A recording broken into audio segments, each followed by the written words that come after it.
Empezamos, Cristina, ¿te parece bien? Sí, empecemos. Muy bien. Bueno, Totalmente. bienvenidos a este quinto encuentro del ciclo de conferencias Historias del Museo que organiza el Museo Provincial de Bellas Artes Emilio Petoruti. Hoy, después de haber revisitado la colección fundacional, la fundación del museo y de las Bellas Artes bonaerenses, a Petoruti como figura, una de las figuras centrales, haber visitado algunas notas sobre artistas mujeres del patrimonio y bueno, tantos otros temas que todavía nos queda por visitar. Hoy tenemos el gusto, el placer de escuchar la conferencia de María Cristina Fuckelman, profesora, investigadora en Historia del Arte de la Facultad de Bellas Artes. Me ha pedido que no abunde tanto en su currículum, así que voy a decir una amiga, que es algo fundamental, mía y de muchos de los que estamos acá. La conferencia se titula Maestros del Arte Platense, Carlos Aragón, Estética, Producción e Innovación Didáctica. Y bueno, eso es toda la presentación que voy a hacer, así que los dejo con Cristina. Bueno, muchas gracias a Fede, a la invitación, a ustedes que se han sumado a esta presentación.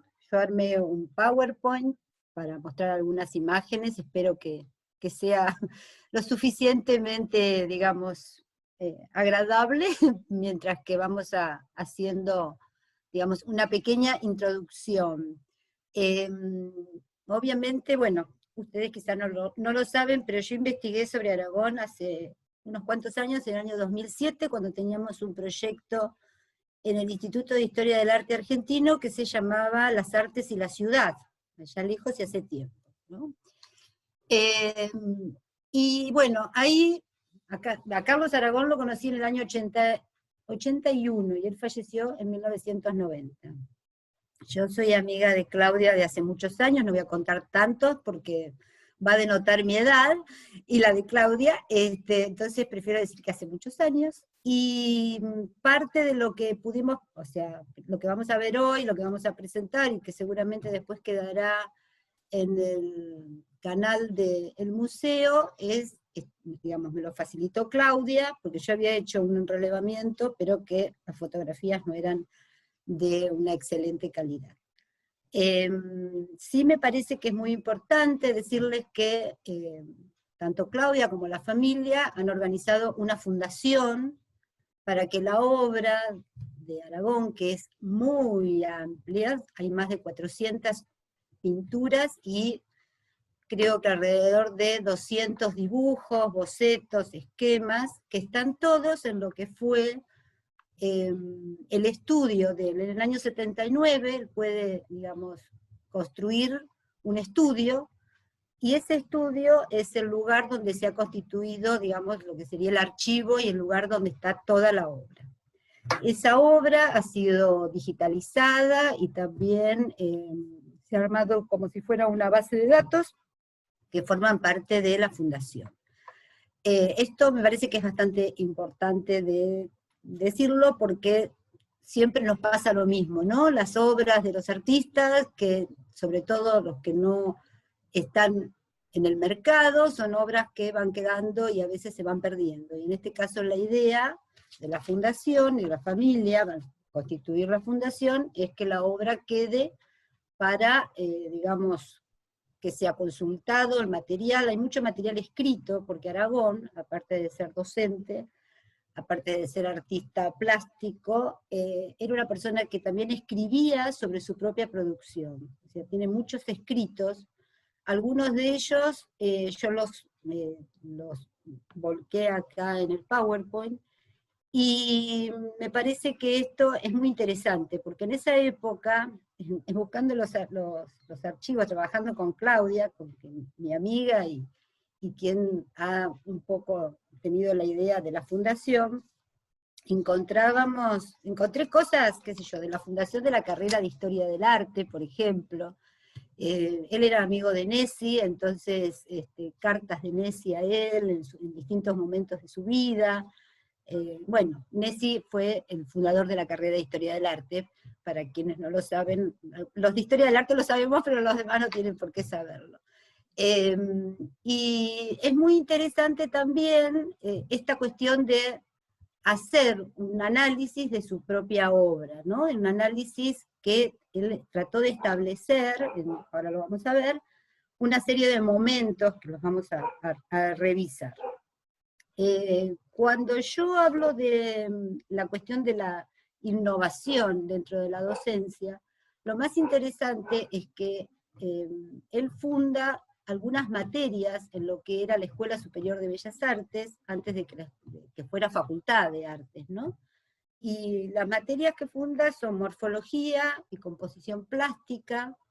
También funda, digamos, lo que sería el origen después de la carrera de muralismo, la materia de muralismo, y una materia de cine, ¿no?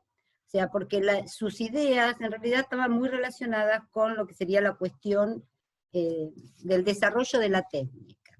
Yo, la verdad que también para mí es un poco, es muy lindo poder hacer esto, porque fue una persona que yo conocí, muy afectivo, y realmente una persona muy humilde en su expresión, y con muchos valores, ¿no? Que los ha plasmado no solo en la obra, sino también en lo que ha escrito. Así que voy a compartir algo de, así voy organizando un poquito lo que voy a desarrollar. A ver, ¿por dónde estoy? Acá, ¿no? Aquí. Díganme si se ve bien.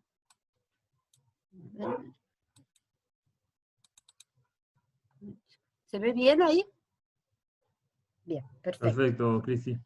Bueno, Aragón en realidad, acá yo pongo Ayacucho 1915-1990, en realidad muy joven se instala en la ciudad de La Plata, y muy joven se recibe de docente. Y también en el desarrollo de su tarea docente y de innovación, una de las cuestiones que son más interesantes es que él trata de relacionar dos aspectos, ¿no? Por un lado, todo lo que tenía que ver con su formación intelectual, el desarrollo del arte, de la producción, se forma a partir de lo que era la escuela, en ese momento, la Escuela Superior de Bellas Artes, pero también él complementa todos sus estudios con, por ejemplo, ir a la Facultad de Medicina a estudiar anatomía, ¿no? Entonces, esto es parte de un fragmento muy chiquito de una entrevista que fuera realizada en el año 1962, cuando el diario El Día tenía una parte, digamos, de crítica de arte, ¿no? Cuando la crítica de arte todavía tenía así también un lugar dentro de la prensa. Y me pareció interesante ponerlo como un poco el anticipo del desarrollo de lo que vamos a ver, porque él trata de unir dos cuestiones, una cuestión sensible, del orden de lo espiritual, y otra cuestión que tiene que ver con la formación plástica. Esto es algo permanente en su obra. Entonces me pareció que estaba bueno agregarlo como parte de lo que vamos a después desarrollar. Estas etapas de la obra, que ahora vamos a ver a partir de algunos ejemplos, porque obviamente que con una variedad tan amplia de producción, seleccionar 2 obras por cada uno de sus momentos me pareció que era suficiente para no aburrir, ¿no? A partir de esta charla. Pero sí es interesante contarles que en el año 37, cuando él se recibe muy joven, había partido de lo que podríamos decir el academicismo, ¿no? Digamos, lo que se estudiaba y se enseñaba en ese momento. A partir de ahí, él va haciendo un desarrollo bastante amplio y va cambiando de tendencias, podríamos decir. Llega un momento a tener una abstracción pura, y después retoma la figuración y relaciona la figuración con lo que sería el dripping. Entonces vamos a ir viendo este desarrollo de la obra a partir de la profundización del uso del color, porque para él la luz era el elemento fundante de la obra, y a partir de esa luz, y lo fundante no solo de la obra, sino que de algún modo destaca y necesita mostrar también la estructura de la figura, es que desarrolla esta cuestión de crear la materia de morfología y después plasmarla en sus obras. Bien, esto lo vamos a pasar. Acá yo puse algunos dibujos que me parecieron muy interesantes porque dan cuenta, digamos, la colección de dibujos es amplia, pero bueno, algunas como digamos, el desarrollo del dibujo fue justamente el sustento de la producción, que al final del desarrollo de la obra, es como que ese dibujo queda un tanto, digamos, no tan presente, y sí fue, digamos, el sustento de toda la obra. Acá tenemos parte de también el estudio de la anatomía. Digamos, dentro de sus temas nos vamos a encontrar con, podríamos hablar dentro de lo que serían los géneros, de todos los géneros. Trabajó el retrato con una serie de retratos líricos de grandes personajes de la historia, grandes personajes de lo que sería la filosofía. También tiene una serie de trabajos sobre la historia religiosa católica, pero no, digamos, trabajando también Antiguo y Nuevo Testamento. El tema de la naturaleza y el tema de la relación con, por ejemplo, la estructura de las formas. Esta es una parte de dibujos que él hace sobre una colección de caracoles que tenía, y que de algún modo podemos pensarlo, y está corroborado en sus escritos, que en esta cuestión de la estructura, ¿no? La estructura de la forma, las estructuras geométricas, las formas, los ritmos, y todo lo que tiene que ver con la incidencia de la luz, y cómo la luz construye, ¿no? A partir de el color, es lo que le interesaba, le interesó siempre, en distintos momentos, y en distintas formas. Él en una entrevista, también, creo que era el diario El Día, cuenta que para un espectador que no lo conoce, podía creer que su obra era una obra que iba y venía, ¿no?, en sus tendencias, y él en realidad esto no lo considera un defecto, un error, todo lo contrario, forma parte de las búsquedas que tenía sobre la plasmación de la figura. Esta es una obra de 1944, del inicio, que tiene que ver con esta tendencia, o digamos más academicista, que también se ve en dos obras, una sobre Alejandro Korn, el Brindis de Alejandro Korn, que está, creo, en la biblioteca de la universidad, si Fede no me deja mentir, porque creo que en algún momento hizo algún estudio sobre ella, y la obra que fue motivo de su tesis era también un Cristo, ¿no? Digamos, porque el componente, digamos, el aspecto espiritual del hombre fue muy importante, no como temática, sino como parte de su práctica cotidiana. Bueno, vamos a pasar acá. Esto es parte de las fotografías de Aragón, joven, en la Escuela Superior de Bellas Artes con los alumnos, ¿no?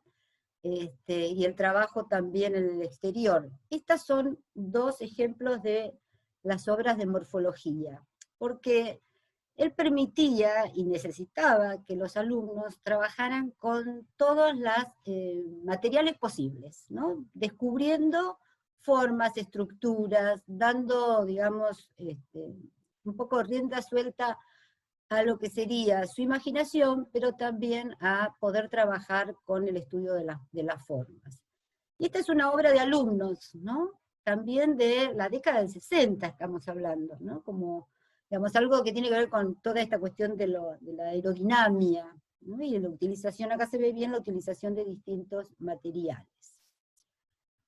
Bueno, no les dije, pero sí me parece que es muy interesante, todo el trabajo que tiene de muralismo. Hay muchos de los murales que él realizó que no están actualmente, digamos, no se los puede encontrar porque algunos han sido tapados. Esto mismo le pasó a las chicas cuando trabajaron, las chicas, mis ex compañeras de arte contemporáneo, cuando trabajaron con el tema de los murales. Así que nos encontramos a veces con obras que no están, en otros casos obras que han sido tapadas, ¿no?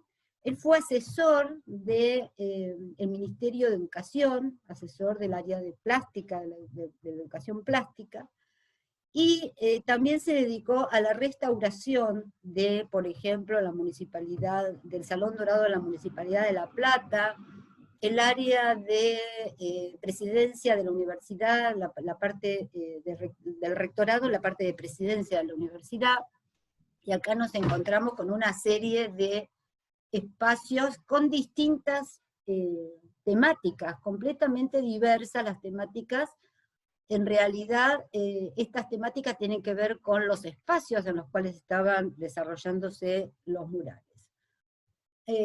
Carlos Aragón era una persona que tomaba su trabajo, ya yo me acuerdo de haberlo visto, levantarse, desayunar, irse a trabajar hasta el mediodía, volver a la tarde y trabajar hasta la noche, ¿no? O sea, un trabajador incansable, por eso también esa gran cantidad de obras y esa búsqueda, ¿no? Permanente. Acá, bueno, en esto no sé si lo alcanzan a ustedes a ver muy bien, no sé si soy yo la que tengo que correr el lugar, pero bueno.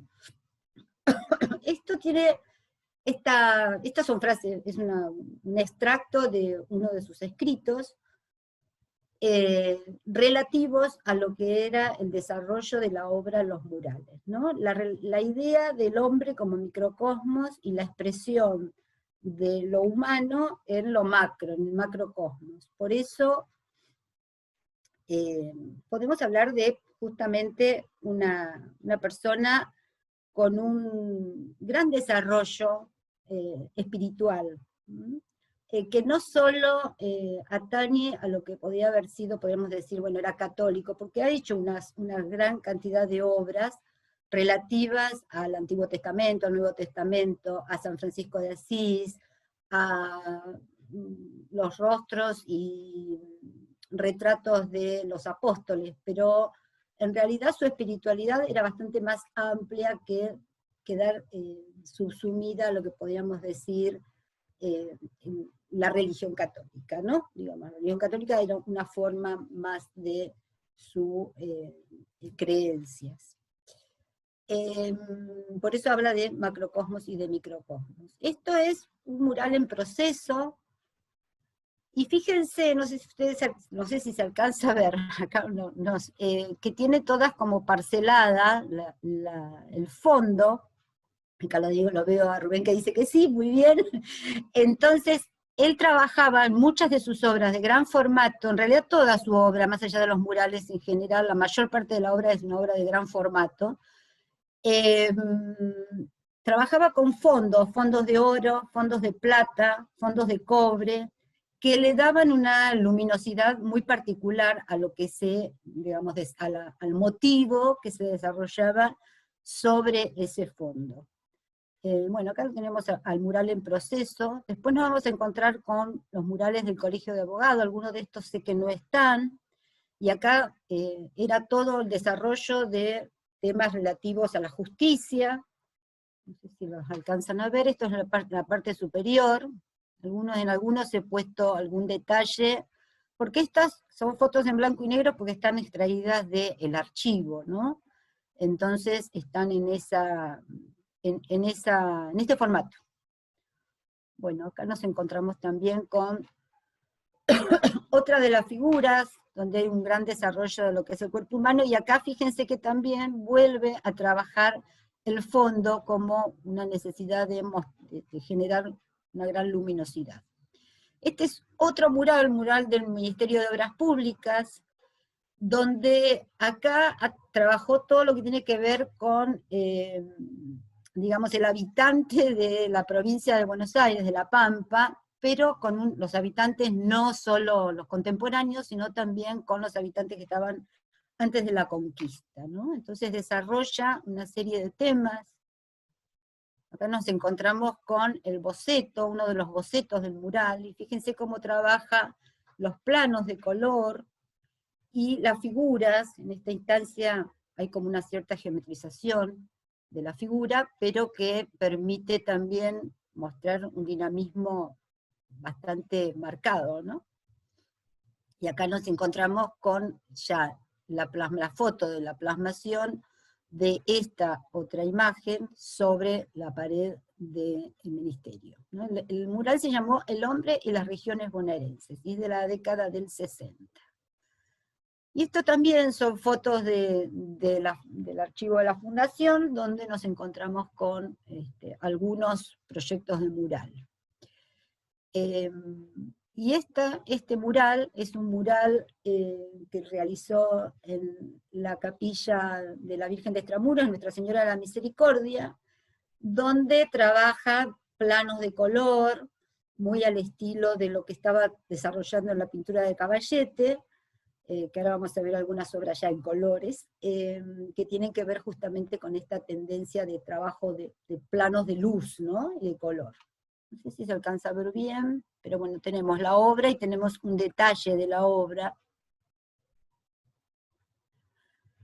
Dentro de su producción, no solo como, digamos, muralista y pintura de Caballete, también realizó esculturas. Son dos esculturas. Esta escultura, la escultura de Don Quijote, fíjense que es una escultura, está buena la relación con el árbol porque muestra el formato, ¿no? de la obra, y esta es otra, la que está a la izquierda, es otra obra que estaba realizando. La muestra de Don Quijote se realizó en el año 75 en el Museo Provincial de Bellas Artes, ¿no? Donde hubo una muestra bastante amplia de la producción que tenía hasta ese momento.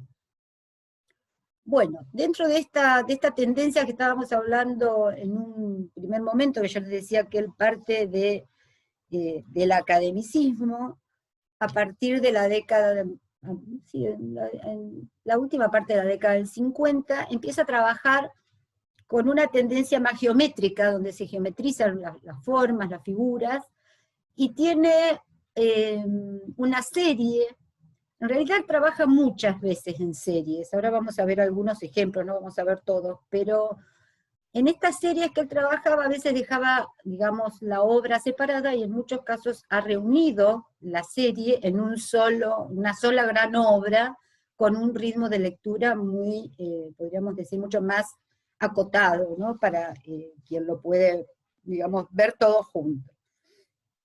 Bien, acá en estas obras que nosotros vemos, mundo vegetal y mundo mineral, hay una geometrización, y podríamos decir que ya se muestra un poco esta tendencia para, digamos, la historia del arte sería una tendencia más cubista. Dentro de la serie de los retratos que realiza, este es un homenaje a Einstein, tiene retratos de Rabindranath Tagore, de Einstein, de Kohn.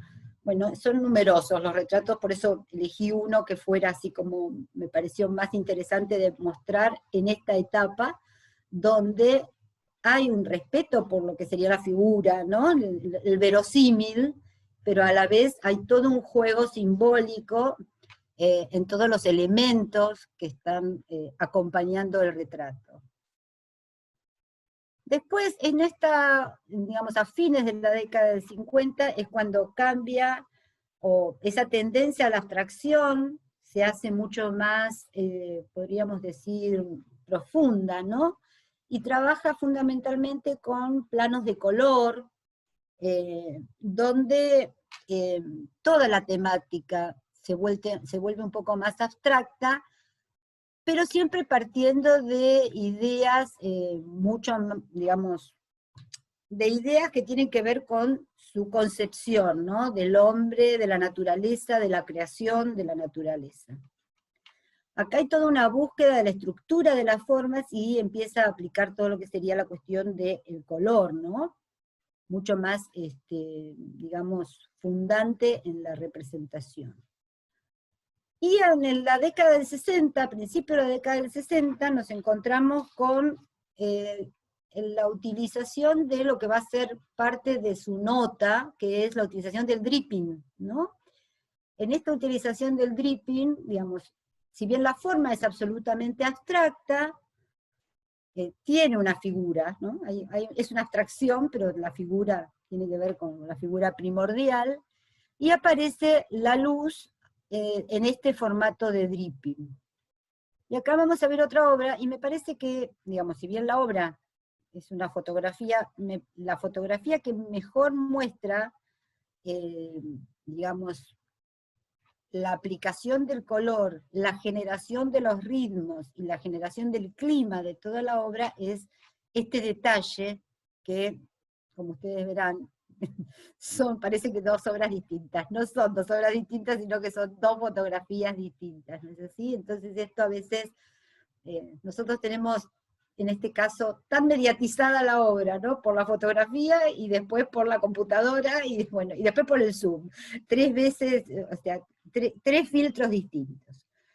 Acá empieza también a trabajar con la materia pictórica empieza a cobrar mucho más volumen, mucha más fuerza, y en realidad la mayor parte de sus obras, la mayoría de sus obras están trabajadas muchos con óleo, después con esmalte sintético, con acrílicos, con témperas.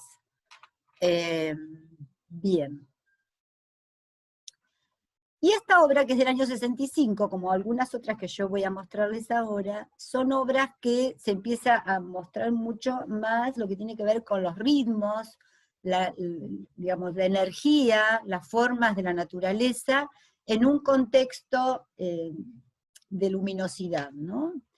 Él tiene una etapa en la cual vive en Estados Unidos, en Nueva York, y se ve bastante influenciada su obra por uno de los artistas que se llamó Mark Tobey, que trabajaba con también, digamos, que trabajaba no solo con la luz, en la manifestación a partir de la mancha, de la pintura, sino que con el cual compartía sus ideas, ¿no? Sus significados del mundo, ¿no? Cómo entender el mundo. Acá tenemos otra obra, Paisaje para una niña. Fíjense que la figura está, pero es mucho más importante la cuestión del ritmo, del color, de la aplicación de la luz, que las figuras principales. Bueno. Y esta obra, que es de 1965, que forma parte de esto que yo les decía recién, ¿no? Estos principios, estas lecturas, digamos, desde un lugar de entender significativamente, ¿no? La construcción del mundo, la naturaleza, el hombre, la función del hombre, y el respeto por la naturaleza a partir de, digamos, en este caso, la representación de los 4 elementos, que a su vez están conformando, son 4 pinturas que conforman una sola pintura de gran formato, ¿no? Acá nos encontramos con el Cántico a San Francisco. Yo no puse los bocetos, pero hay infinidad de bocetos de, digamos, rostros, las cabezas, los cuerpos. Esta es una obra también de gran formato, debe medir alrededor de 3 metros de alto, por 1 metro y pico por lo menos, o 2 de ancho. Ocupa un gran espacio dentro de lo que era el estudio de Carlos Aragón, y fíjense cómo, digamos, la cuestión de la iluminación tiene que ver con la figura que se repite, ¿no? La figura de San Francisco en los distintos momentos de su vida y la relación con la naturaleza. Bueno, acá nos encontramos ya con digamos, en un momento determinado, no solo sigue trabajando con lo que es la naturaleza que nos circunda, sino que empieza a pensar la naturaleza digamos, extra gravedad, ¿no? El mundo y su entorno. Tiene una serie de obras relativas al momento, digamos, de cuando el hombre llega a la luna. Digamos, no era una persona aislada de la realidad circundante, ¿no? Digamos, podía tener un gran desarrollo espiritual, pero los temas que lo preocupaban, que excedían no solo su interioridad, sino que tenían que ver con el mundo. Hay una obra que es muy hermosa, muy fuerte, que no la puse acá porque, bueno, la fotografía que yo tenía no era de la que podía mostrarse muy bien. Es El caballo ciego de Hiroshima, ¿no? Donde muestra el dramatismo de la guerra, el final de la Segunda Guerra Mundial. Bueno, y en este caso, también estos tienen que ver con el hombre y el entorno y el cosmos. Acá nos vamos a encontrar con parte de algunas de las series, ¿no? Las series de la luz. En este caso son 6 obras, yo tomé 3 obras. Una es la luz en el vientre, y acá se muestra la figura, el entorno, y también todo el juego lumínico, en lo que es el desarrollo de la figura. Esta es Luz en el abismo, volvemos al tema también del espacio cósmico, y digamos, el juego del dripping, conformando también, ayudando a conformar, digamos, el foco y los ritmos, ¿no? Y esta es parte de la misma serie, que es La luz en el alma, de 1980. Esta obra es maravillosa. Todas son muy hermosas, pero bueno, uno no puede negar que a veces a uno le gustan, uno tiene predilección por algunas obras, ¿no? Bueno, esta es la que ha marcado un poco la que utilizamos, o la que utilizó Federico como, digamos, la convocatoria. Esta es una obra que se destaca también la cuestión del estudio de la naturaleza y el estudio de la luz. Esta es parte de otra serie, la serie de la primavera, donde está trabajado los distintos momentos del día, en este caso es la madrugada. Él tiene una serie de dibujos sobre, bueno, plantas, caracoles, animales, caballos, gallos, y los caballos han sido uno de sus temas bastante, digamos, repetidos. En la quinta, yo me acuerdo que había esta es una nota personal, había una yegua que se llamaba Garúa, que acompañó muchos años, digamos, el espacio de la familia, ¿no? Bueno, esta es parte de la misma serie, La tarde. Este es otro de los temas, en un momento de su vida, aparte de haber vivido en Nueva York, hace una serie de viajes al sur, entonces tiene también toda una serie de paisajes del sur, que son muy interesantes porque no son los paisajes que uno conoce, sino que hay un motivo y en el fondo funciona ese entorno, ¿no? El entorno de nuestro hermoso sur. Bueno, las mariposas también son otra temática que ha desarrollado ampliamente, lo mismo que, por supuesto, las flores. Esta es su esposa, la que era su esposa, él y entre flores. Acá también volvemos a notar todo este juego con el dripping, la luz, y el retrato, ¿no? Un gran retratista. La verdad que es una retratista. Dentro de la serie de retratos, hay una serie de retratos que en este caso son llamamos los retratos líricos de distintos artistas, poetas, pintores. En este caso es un retrato, digamos, de Paul Klee. Este es otro, no es de la misma serie anterior, es una obra en homenaje a Picasso, en 1983, donde la materia pictórica aún, digamos, podemos decir que es mucho más evidente, y la figura ha quedado como fondo, ¿no? Es más importante la cuestión lumínica. Tiene numerosos autorretratos, realizó numerosos autorretratos desde muy joven, y bueno, yo seleccioné este autorretrato porque me pareció que era muy representativo del pensamiento sobre el hombre y sobre sí mismo, ¿no? La cuestión de la luz y la sombra, en una podríamos decir, cita también a Jung, la cuestión del hombre en luz y el hombre en sombra. Pero bueno, siempre rodeado del tema de la naturaleza.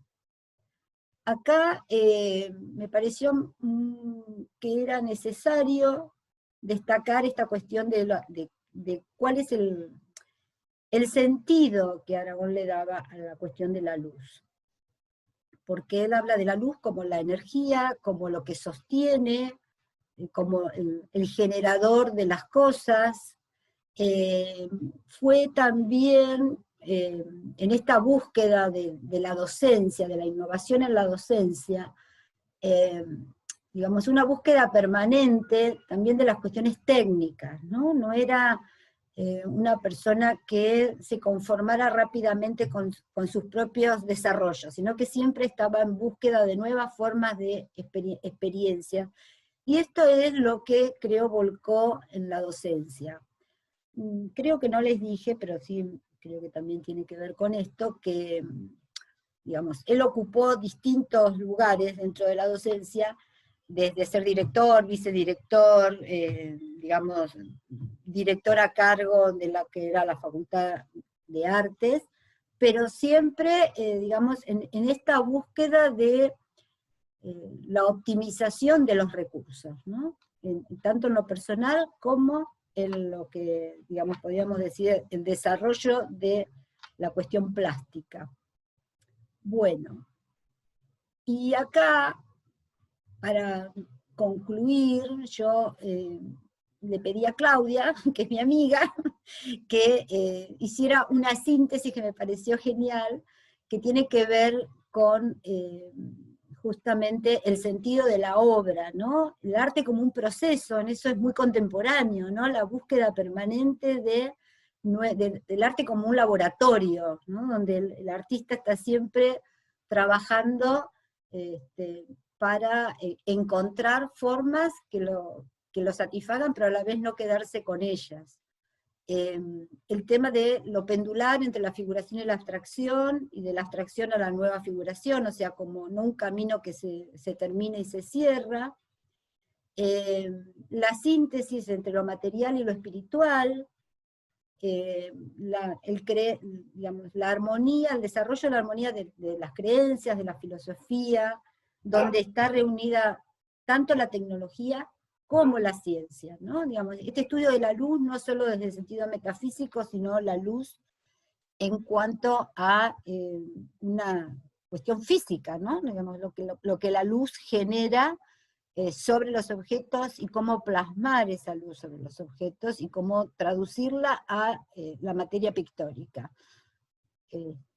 Bueno, y acá hemos cerrado esta presentación, por lo menos en lo que a mí respecta de desarrollo así, a grandes, en algunas obras, porque bueno, se imaginan que habiendo 400 obras es un poco difícil desarrollar esto, y bueno, a través de esta interfaz, ¿no? Ahora sí, quedo abierta a las preguntas y a los comentarios que ustedes quieran realizar. Bueno, Liz, en principio primero agradecerte mucho la presentación. Bueno, yo En les cierto, agradezco a ustedes. en cierto sentido es bastante único porque si bien tu abordaje fue, bueno, desde la historia del arte, vos conociste mucho a Aragón. Eso es algo muy interesante. Digo, pensando en que en general el acercamiento, la reconstrucción que nosotros hacemos de los personajes, de la historia, no es tan vivencial. Supongo que quizás haya también alumnos de Aragón aquí, porque no hace tanto que daba clases. Y, digamos, me interesaba preguntarte, como para abrir un poco el juego, cuando miraba las obras y habiendo también tenido la oportunidad de visitar la fundación, la casa de Claudia, toda la increíble colección que tiene, donde se agolpan, ¿no? Todas ese primer Aragón más retratista, también esa cosa más socialista con Korn, con la UPAC primero, después, bueno, una etapa peronista también, etcétera, etcétera. Digo, si se podía considerar Aragón una especie de místico, o sea, de místico en términos generales, no más allá de las religiones, como vos planteabas, y si algo de eso aparecía, que lo dejaste entrever en algún momento, creo, en su vida, en la forma en que producía, en la forma que daba clases, en la forma que transcurría ahí su cotidianeidad, por un lado, y después preguntarte,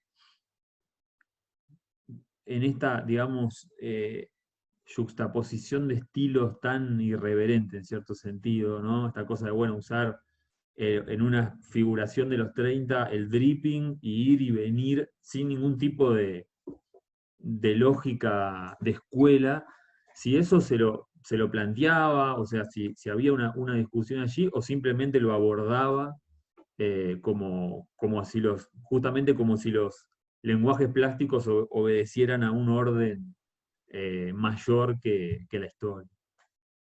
Yo lo conocí en el año 81. Yo viví un tiempo en la casa de la familia Aragón, y yo tengo digamos, para mí era una persona principalmente muy afectiva, que por ejemplo estaba pintando algo y me decía, ¿querés venir a ver? No me acuerdo las palabras, pero yo venía al estudio a ver lo que estaba pintando, ¿no? Y digamos, de una humildad única, porque él te mostraba lo que estaba haciendo, por supuesto, imagínate esas obras gigantes con toda esa técnica, que yo era estudiante de Historia del Arte, bueno, y todo lo que ello implica, o recién recibida, pero bueno. Y él tenía, digamos, era un buscador, ¿no? Digamos, permanentemente estaba buscando cómo plasmar, digamos, sus distintas ideas, o la idea que le transmitía, qué sé yo, no sé, Paul Klee, o la idea que había leído, fue un lector incansable de Kandinsky, por ejemplo, esto de lo espiritual en el arte, ¿no? Entonces, digamos, no era un improvisado para nada, y creo que esta búsqueda, la búsqueda famosa esta de la luz, podemos decir como elemento fundante, tiene que ver en una búsqueda muy complicada, ¿no? Porque ¿cómo plasmás la luz? La luz sobre la pintura, abordando también toda esa estructura que mantenía y que quizás en las obras más contemporáneas, al final de su etapa, no se ven tanto, pero están presentes esas estructuras, y a partir de esas estructuras es que él desarrolla el juego lumínico, como la luz como energía, ¿no? También. Entonces, digamos, yo creo que para la historia del arte, viste que siempre arma estilos, siempre la historia del arte armamos momentos, ¿no? Catalogamos a la gente aquí, aquí, acá. Él se rompe los cánones de esa estructura, porque justamente él lo dice en una entrevista, que podía parecer que no tenía una dirección. La dirección de él era su búsqueda, ¿no? Y por otra parte, esto es a título absolutamente personal, como muchos artistas platenses, no han sido suficientemente valorizados, ¿no? Porque nosotros tenemos toda una serie de artistas, excelentes artistas de La Plata, que no han sido reconocidos. Quizás él en su momento fue un artista que expuso en todos los museos de La Plata, cuando estuvo en Nueva York, expuso en Nueva York, o sea, quizás, ¿viste?, son más reconocidos los artistas fuera de Nadie es profeta en su tierra, ¿no? Esto de ser reconocido en otros lares, pero después, digamos, no hay una valoración, digamos, salvo la que le hacemos nosotros como historiadores del arte desde la ciudad de La Plata a los artistas platenses, pero no en lo que sería la historia del arte nacional, podríamos decir. Por eso yo pienso que hay que hacer historias del arte, ya lo dije esto, historias del arte por ciudades, por zonas, por regiones, porque dentro de también su labor, él fue, digamos, el fundador de la Escuela de Arte de Chivilcoy, por ejemplo, fue director de la Escuela de Arte de Magdalena, trabajó, creo que fue, no sé si fue docente, y no sé si tuvo otro cargo en la Escuela de Mar del Plata, de Artes de Mar del Plata. Digamos que no era un artista que se quedó solo en la ciudad de La Plata, si bien amaba la ciudad de La Plata y fue su tierra de adopción, digamos, su ciudad de adopción, digamos, trabajó como muchos artistas contemporáneos a él en distintos lugares de la provincia de Buenos Aires. Fue un artista, digamos, muy prolífico, por esto que yo les decía, ¿no? De trabajar, tomar su tarea, digamos, su creación con una conducta, con trabajo y con el desarrollo de una gran cantidad de obras, ¿no?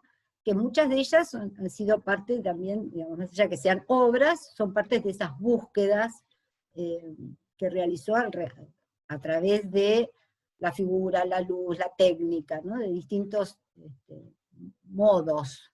El tema de usar el oro, por ejemplo, o la plata como fondo, estaba bastante alejado de las prácticas contemporáneas, ¿no? Él las retoma en un momento determinado de su producción, que es la década del 60 y del 70. Sí, no, No sé si te contesté la pregunta, Sí, me sí, no, parece que me fui por no otros importa, no lados. importa, pero sí, quedó contestada y que además la ampliación siempre, siempre ayuda muchísimo. Y digo, pensando en todos los espacios, bueno, además de que recuperar la historia del arte bonaerense y la historia del arte platense es una de las tareas que tenemos que empezar a hacer desde los museos, las universidades, etcétera. Pienso también en esta cuestión docente que tuvo, ¿no? Tanto o igual de amplia que su producción. Y el tema de, Años trabajó como docente. y el tema de esta materia morfología, que yo, bueno, en la casa de Claudia, allí en el archivo hay un montón de papeles preparatorios para las clases. No logro entender todavía, además de la cuestión plástica, ¿no? Formal del dibujo, de la forma, etcétera, daba más cosas en morfología, evidentemente. O sea, no sé de qué modo, pero había como una idea de organización del arte a través de esa materia, Sí, como si fuera un lenguaje visual, una cosa así. era como un lenguaje visual, exactamente, pero mucho más amplio, ¿no? Y que tenía que ver con la estructura de las formas, cualquiera sea, ¿no? Esta cuestión de lo material, lo mineral, lo vegetal, y por eso me pareció interesante poner estos mundos, mundo vegetal, mundo animal, porque y después de los elementos técnicos, ¿no? Porque fíjate que eso que yo mostré ahí es una figura abstracta, pero que tiene que ver con el desarrollo de la forma, ¿no? De un helicoide. Entonces, digamos, la geometría, la física, digamos,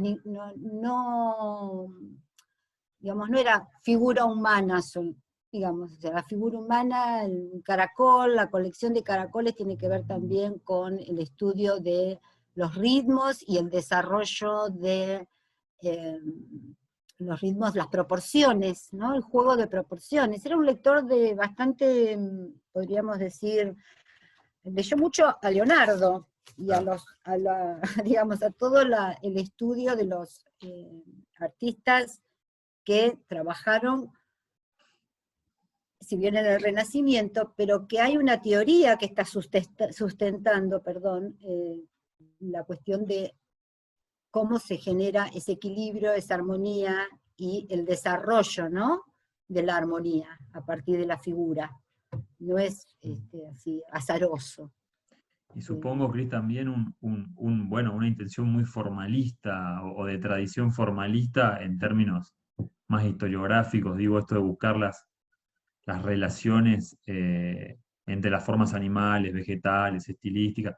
En los papeles me acuerdo que había cosas así, como si fueran recuperaciones históricas, ¿no? de culturas diferentes que habían estudiado no sé, la hoja de acanto de tal modo, no bien a lo Riegel, a lo Belfry, algo así, pero llevado, o quizás no, te pregunto por eso, llevado un poco más a la praxis o iba por otro lado. Era más amplia su mirada, si bien utilizó todas estas formas y leyó, bueno, forma abierta, forma cerrada, todo esto que es Claro. parte de, pero rompe con eso, ¿no? Ujú. Creo que el uso del dripping, digamos, le permite jugar con una impronta que no estaba, ¿no? Genera esta cuestión de generar ritmos a partir del dripping que estaría representando la luz, me parece que hay una apertura completamente ampliada, ¿no? De lo que sería la lectura. Él también daba clases de historia del arte, daba conferencias, porque, bueno, piensen que la historia del arte se funda en los 70, ¿no? La carrera de historia del arte. Entonces los artistas, cuando les interesaba formarse, también, digamos, disertaban sobre distintos momentos en la historia del arte, los estilos artísticos. Pero en la praxis considero que se corrió de ese formalismo, ¿no? Ujú. Porque digamos, amplió la producción en distintas, si bien los géneros, podríamos decir, están en momentos determinados, que el único sustento de las figuras abstractas tiene que ver con, digamos, la idea del mundo que tenía, ¿no? El origen, el génesis, digamos, el macrocosmos. Entonces, me parece que es un poco más amplio. Como Bien. todo, bueno, en el archivo, en la fundación, hay infinidad de textos, ¿no? Entonces, de ahí también podés hacer el estudio de los distintos momentos de su desarrollo estilístico, si ponemos el término estilístico de tendencia. A mí mucho el término estilístico, ¿viste? No me convence en este momento. Pero bueno, nosotros también estudiamos por estilos y dimos clases por estilos, así que no lo vamos a negar después de todo tanto. ¿Alguien tiene alguna pregunta? Puede activar ahí el micrófono. Ya estás. Ahí está. Hola, no sé si me escuchan. Perfectamente. ¿Cómo están todos y todas? Bueno, felicitaciones, Cristina. Estoy un poquito colado acá porque no me había inscrito, pero bueno, Está espero muy bien que te cueles, muy que no bien. me pongan ausente. Bueno, hay muchos colegas y compañeros de toda la vida. Bueno, creo que una reflexión, tal vez no en una obra tan amplia, como decías, tanto Federico como vos. Yo creo que él pertenece a ese grupo de artistas donde que es muy interesante analizarlos en la perspectiva del siglo XX, de por sí con tanta fuerza hacia el formalismo en general y hacia ciertas renuncias a toda la cualidad narrativa del arte, explícita y descriptiva, bueno, que hereda todavía desde el romanticismo, digamos, eh, y aún en las primeras vanguardias, pero que pese a ese formalismo, o sobre ese formalismo, en realidad resuena una cierta mística de la proporción.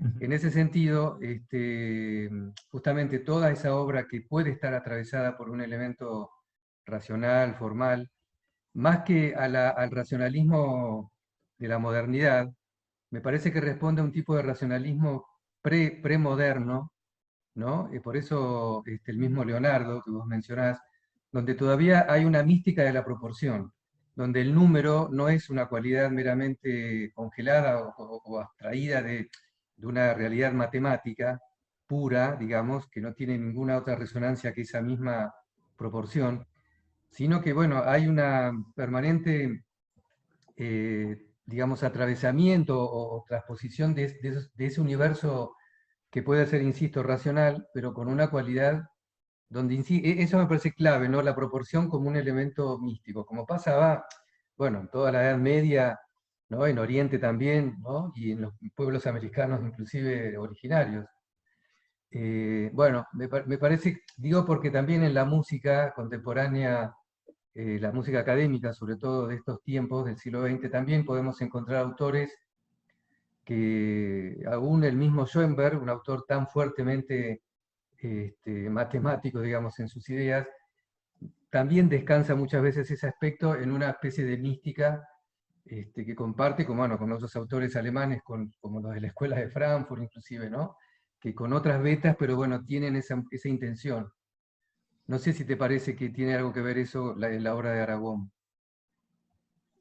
Yo creo que el componente metafísico, digamos, es muy Sí, importante.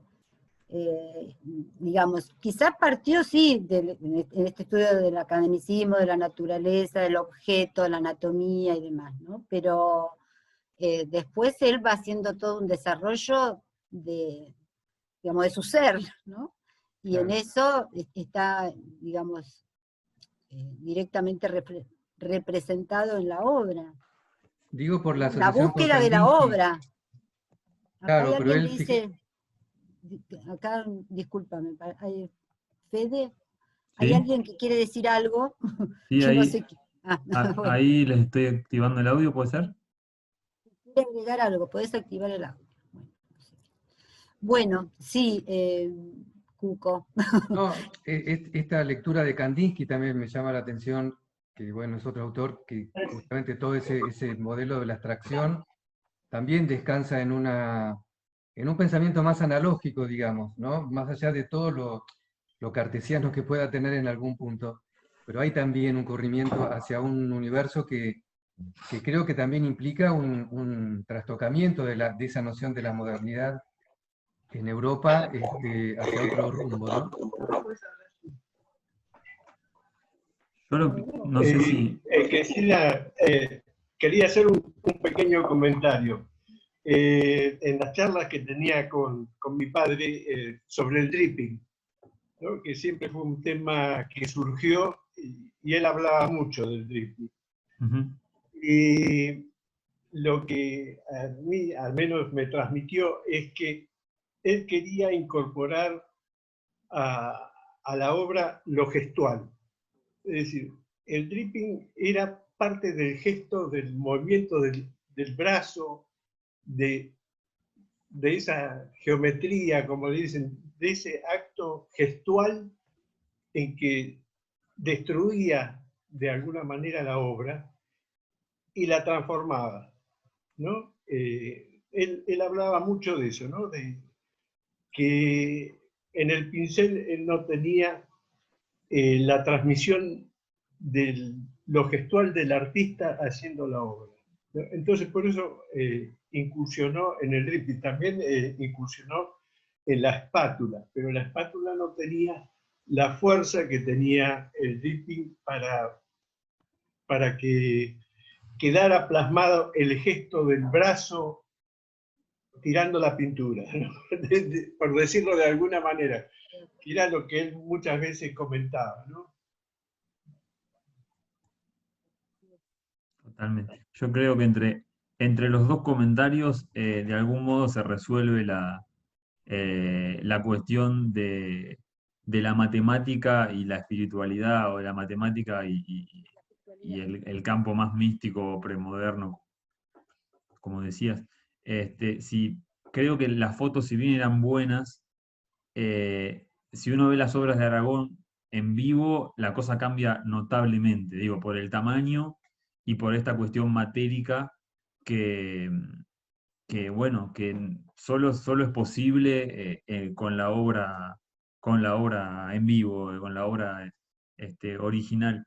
Y, y concuerdo, por lo menos desde lo poco que lo conozco en términos históricos, en esta asociación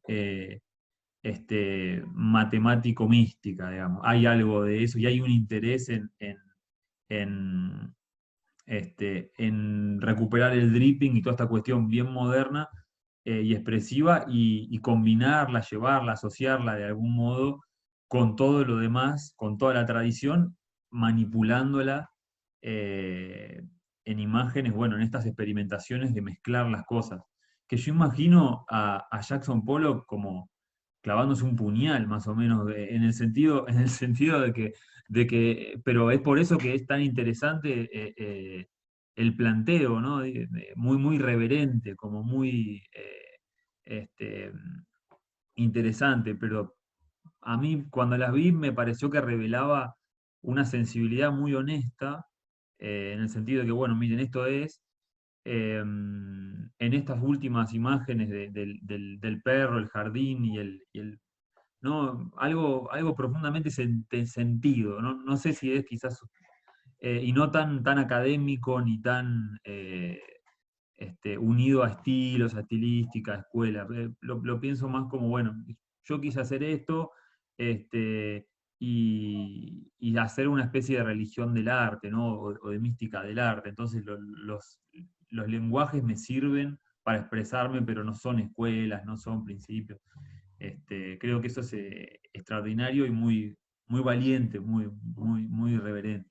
Muy valioso, ¿no? Cuando, digamos, nosotros, cuando uno ve la escena artística tan atada a las modas o atada al ambiente, a lo que dictan las grandes exposiciones, los curadores ahora, o antes eran las grandes galerías, las bienales, permitirse expresarse de acuerdo a todo el bagaje cultural que tenía, el bagaje, digamos, material, personal. Me parece que, por eso creo que ha sido, no ha sido, como tantos otros artistas, suficientemente considerado, pasado el tiempo, ¿no? Si nosotros pensamos que a la cámara lo descubrieron 60 años después porque pasó alguien y dijo, ay, esta obra vale la pena, y ahora es una de las figuras digamos, más reconocidas de la Escuela de la Boca, el mundo del arte es así, lamentablemente. ¿No? Digamos, ocurren estas cosas. Por eso me parece tan valioso la idea de preservarla la obra, ¿no? Porque es genuina, esa creación, ha sido genuina. Entonces, no atada a una u otra, digamos, estilo del momento. Tal cual. ¿Hay alguna otra pregunta, otra consulta por allí? No se duerme. No nos veo dormidos. No, lo digo en chiste. Es uno de mis chistes, Fede. Acá, Lale. Dale. Ahí te activo. Hola Cristina, ¿cómo te va? ¿Cómo estás? Vos que Bien, fuiste todo bien. vecino. Claro, fui vecino, tuve la suerte de conocerlo. Me presenté directamente en su casa un día y me hizo pasar y me mostró todo, como si me conociera de toda la vida. Una cosa que quisiera saber, ya que hay tantos historiadores del arte presentes, ¿cómo llegaba, por ejemplo, el material bibliográfico, que ahora es muy simple, ahora tenemos internet, ¿cómo llegaba, por ejemplo, a ver las lecturas de Kandinsky? ¿En qué año llegaron acá a Argentina o a sus manos ese tipo de información? Porque no me imagino en la época en la que, en la ciudad de La Plata, que tuviera esa posibilidad. Y otra pregunta también tiene que ver con su paso por Nueva York, si él tuvo alguna posibilidad de entablar relación directa con alguno de los artistas claves en la historia moderna de Nueva York, ¿no? Si él tuvo esa suerte o mantuvo alguna comunicación con alguno de ellos. La primera pregunta te la podemos contestar cualquiera de nosotros. La segunda, ya que está Eugenio, ahí que es su hijo, te la va a contestar Eugenio seguramente. Yo creo que habrá tenido contacto, pero no sé qué contacto tuvo, eso no te lo puedo contestar. Pero con respecto a la historia de Kandinsky, mi mamá me regaló un libro de Kandinsky en la década del 70, así que traducido al español debe haber sido traducido. Primero se traducía todo al francés, porque digamos, el idioma culto en una época era el francés. Nosotros, no sé si ustedes se acuerdan, a ver, Mercedes Reitano, que está ahí como Ángela, no sé si se acuerdan que en la biblioteca los WID estaban en francés, los libros de historia del arte, la cultura era francesa, ¿no? Venía a través de Francia, no de Inglaterra. Francés nos enseñaban en la escuela secundaria y uno después estudiaba o chapuceaba, pero yo me acuerdo de haber leído a Kandinsky de chica, o sea, de joven, de jovencita, así que supongo que en las bibliotecas estaría. La biblioteca de la universidad puede tener una gran colección a partir de la década del 70, pero hasta la década del 70 era un lujo esa biblioteca. Tenía, o sea, encontrás muchísimo material, digamos, contemporáneo al momento que iba surgiendo, ¿no? Porque, digamos, está bueno, y aparte tenía en Argentina y en Buenos Aires, no sé si se acuerdan de Udeva, la editorial de la Universidad de Buenos Aires, que era excelente en la producción del material. No sé, yo te contesté una parte. Después Sí. los otros historiadores del arte, que habemos un montón acá, pueden contestarte otra. Y la segunda pregunta se la dejamos a Eugenio. Incluso agrego a lo que decía Cristina, también se estilaba mucho que los profesores tradujeran las obras y las distribuyeran, o sea, de forma a máquina, no, nada. Esa tradición, por ejemplo, Vigo todavía la cultivaba muchísimo. Él hacía sus propias traducciones de, mucho después, ¿no? Pero de libros de vanguardia y las distribuía. Y eso sucedía en los ámbitos intelectuales. Korn mismo lo hacía, digo, pensando en figuras tutelares, incluso del propio Aragón, hacían esas cosas en esos mundos intelectuales, así alrededor de una figura que en La Plata tuvieron mucho tiempo una gran tradición. Entonces había traducciones o libros que eran ir a comprarlo a Europa, traerlo y alguien lo traducía o lo pasaba a máquina y lo presentaba. Es decir, había todo un mundo alrededor de eso y bueno, gente como Aragón, etcétera, estaban en un clima también intelectual, cultural, de mucha efervescencia y de mucha relación con figuras que capaz se carteaban con autores de ese estilo, por ejemplo, Korn, González, bueno, todos las figuras de la universidad estaban también en ese mundo de la traducción o de la difusión de bibliografías europeas, que era en ese momento de donde venía todo, sobre todo en historia del arte, era, como decía Cristina, o estaba escrito en francés o estaba escrito en francés, digamos, no hay mucha vuelta. Así que, nada, Nessi también lo hacía, no sé si te acordás, Mercedes, pero Nessi también lo hacía. Ah, tiene el micrófono apagado, Mercedes. Te lo activo, Mercedes. Ahí va.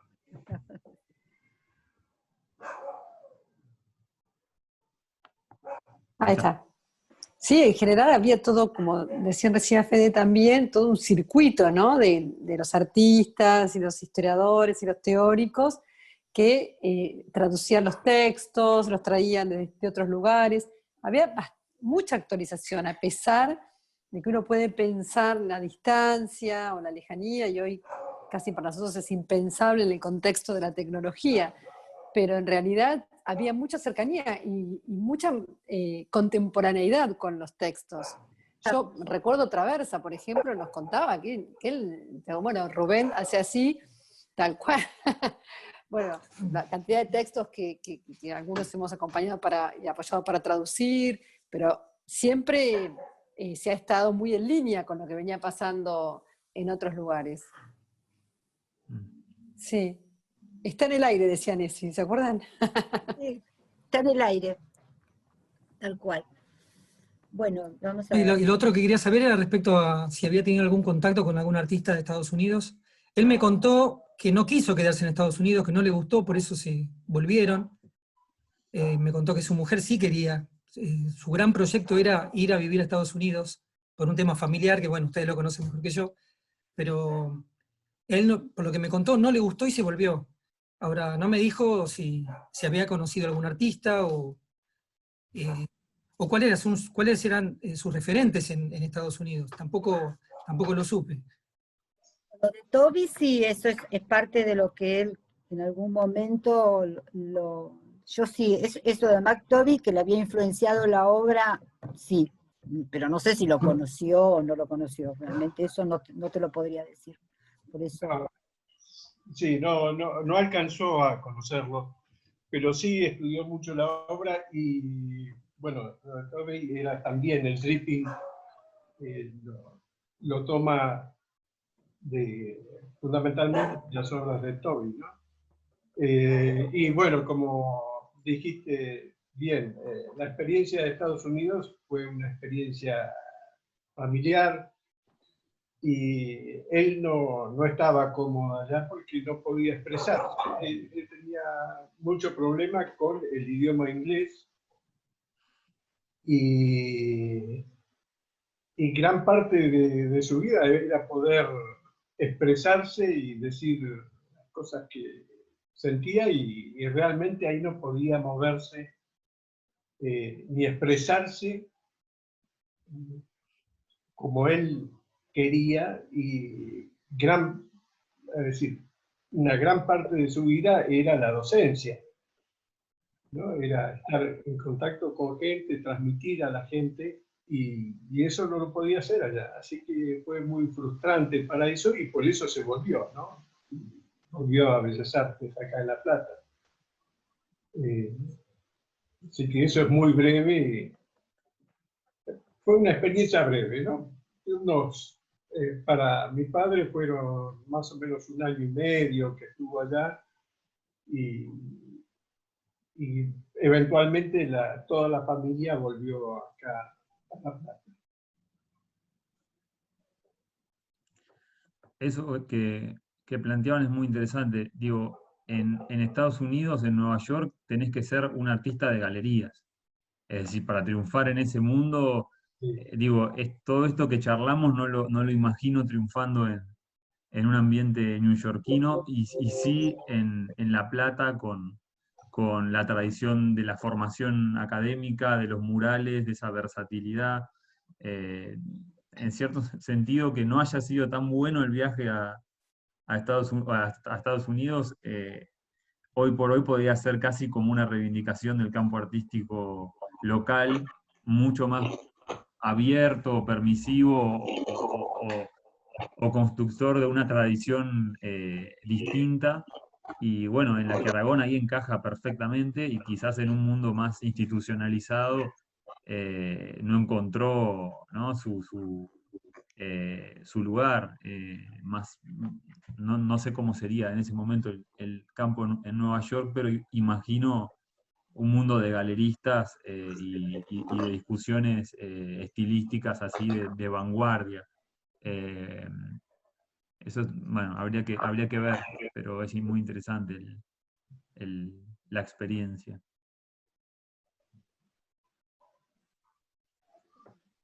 ¿Hay alguna otra pregunta, consulta, comentario que quieran hacer?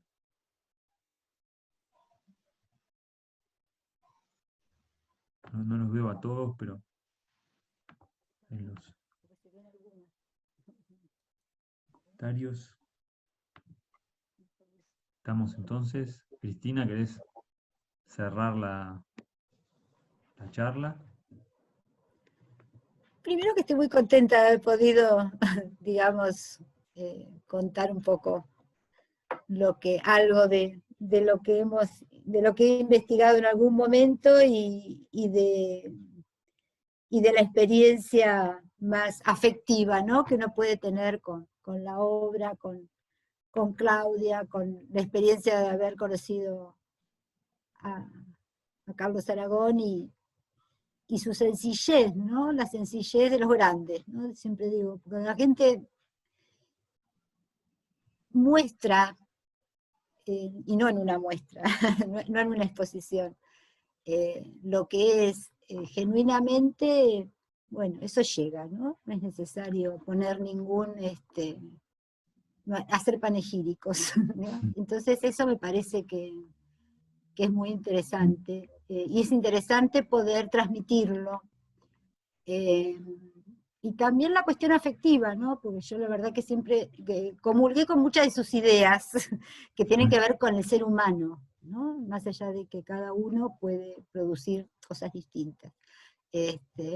Algunos pintan, otros escriben, otros somos docentes, pero bueno, o hemos sido docentes, o nos gusta la docencia, pero creo que fue un artista que está bueno reconsiderarlo, ¿no?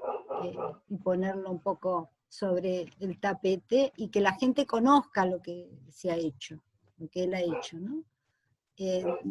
Desde la innovación en la docencia, digamos, de prácticas más nuevas o generadoras de nuevas ideas, ¿no? Eso me parece que es parte de cómo se ejerce la docencia, porque repetir contenidos a veces no está mal, pero bueno, está bueno generar inquietudes, ¿no?